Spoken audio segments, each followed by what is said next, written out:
সম্মানিত ভিউয়ার্স, কেমন আছেন সবাই? আশা করি আল্লাহর রহমতে ভালো আছেন, সুস্থ আছেন। আপনাদের সাথে আমি রয়েছি মোহাম্মদ রাশেদ মোশাররফ, শিক্ষক নিবন্ধনধারী, কারিগরি শিক্ষা ও trade instructor, Itna Nurpur DD Madrasa, Itna, Kishoreganj.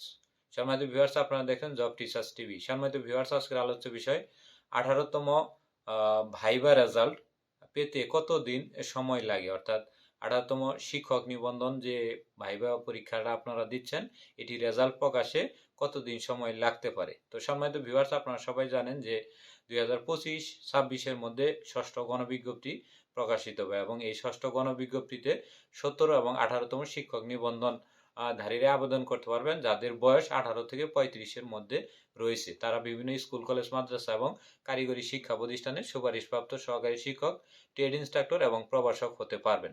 তো সম্মানিত ভিউয়ার্স, আমাদের যে বিষয়টি আজকে হলো যে 18তম যে রেজাল্টটা, এই রেজাল্ট দেওয়ার আগে আমি দুটি কথা বলে নিই। সেটি হলো যে 18তম শিক্ষক নিবন্ধনে আপনার ভাইবা পরীক্ষায় অংশগ্রহণ করতে পারবে 83,865 জন প্রার্থী। তো প্রত্যেক দিন 10টি বোর্ডে প্রায় 600 জন করে ভাইবা নেওয়া হচ্ছে এবং প্রথম ধাপের ভাইবা শুরু হয়েছে 27 অক্টোবর 2024 সাল থেকে। তো আশা করা যায় আমাদের এই ভাইবা পরীক্ষাটা 140 থেকে 160 দিনের মধ্যে সম্পন্ন হবে। তবে এটি যদি আরো ভাইবা বোর্ড বাড়ায় তবে সেক্ষেত্রে সময়টি কম লাগবে।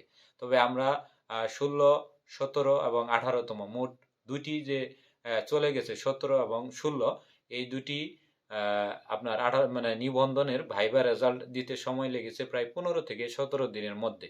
যেমন আমার যতটুকু মনে আছে যে আমি 16তম শিক্ষক নিবন্ধনে আমার এই ভাইবা রেজাল্ট দিতে সময় লেগেছে মাত্র 15 দিন, কিন্তু তখন প্রার্থী ছিল মাত্র 17-18 হাজার। আর 17তম শিক্ষক নিবন্ধনের প্রার্থী প্রায় 22-23 হাজার বা সামথিং 25 হাজারের মধ্যে, কিন্তু 18তম শিক্ষক নিবন্ধনের প্রার্থী কিন্তু 83,865 জন। তো সেই হিসেবে আমাদের প্রায় 30 দিনের মতো সময় লেগে যাবে 18তম শিক্ষক নিবন্ধনে ভাইবা ফলাফল প্রকাশ করতে। অর্থাৎ 30 দিনের মধ্যে আপনারা ভাইবা ফলাফল পেয়ে যাবেন, এর বেশি সময় কোনোভাবেই লাগবে না। 30 দিন হলো সর্বোচ্চ সময়, এর আগেই আপনারা পেয়ে যাবেন। তো আশা করি ভিডিওটি বুঝেছেন। ভিডিওটি যদি ভালো লাগে তাহলে অবশ্যই লাইক, কমেন্ট, শেয়ার দিয়ে আমাদের জব টিচার্স টিভির সাথেই থাকুন। ধন্যবাদ সবাইকে।